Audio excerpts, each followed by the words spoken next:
మనకి ఏదైనా ఒక మంచి మాట చెప్పాలి అన్నప్పుడు నా బుద్ధికి తోచిన మంచి మాట నేను చెప్పకూడదు. ఎందుచేత అంటే నాకు మంచి అనిపించినది నిజంగా మంచి కావచ్చు, మంచి కాకపోవచ్చు.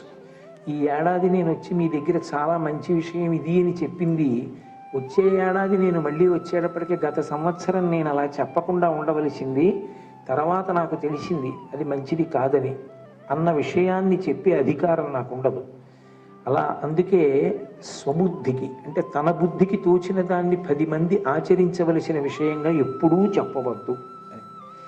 10 మంది ఆచరించడానికి నువ్వు ఏ విధమైన సందేహం లేకుండా నిర్భయంగా చెప్పగలిగిన మాట అంటే ఒక్కటే ఉంటుంది, అదే ఆర్యోక్తి అంటారు. ఆర్యోక్తి లేదా ఋషి వాక్కు, ఒక ఋషి చెప్పినటువంటి మాట. ఋషి దార్శనికుడు, భగవంతుని యొక్క అనుగ్రహం చేత సర్వము తెలుసుకున్నవాడు.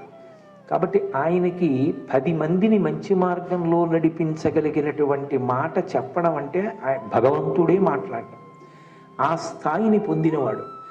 అందుకని ఆర్యోక్తి అంటారు. ఆర్య అంటే పెద్దరికము అని. అందుకే మూకశంకరులు ఆర్యాశతకము అని చేశారు అమ్మవారి మీద.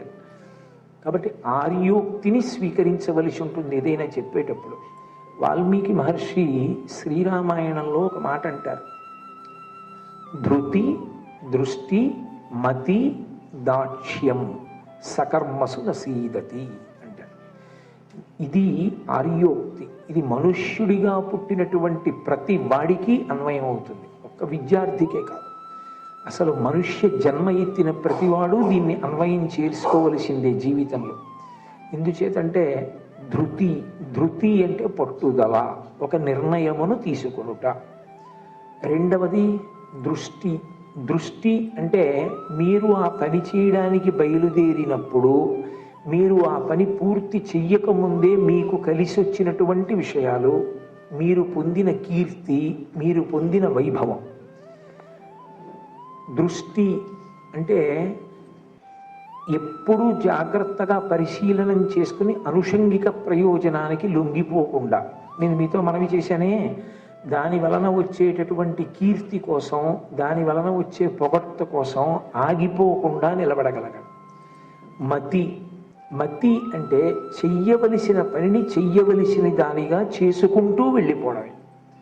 దాక్ష్యం అంటే చెయ్యకుండా ఉండవలసిన పనిని చెయ్యకుండా ఉండడానికి కావలసిన ధైర్యాన్ని పొంది ఉండడం. ఈ 4 ఎవరు పొంది ఉంటాడో వాడు సకర్మసు నసీదతి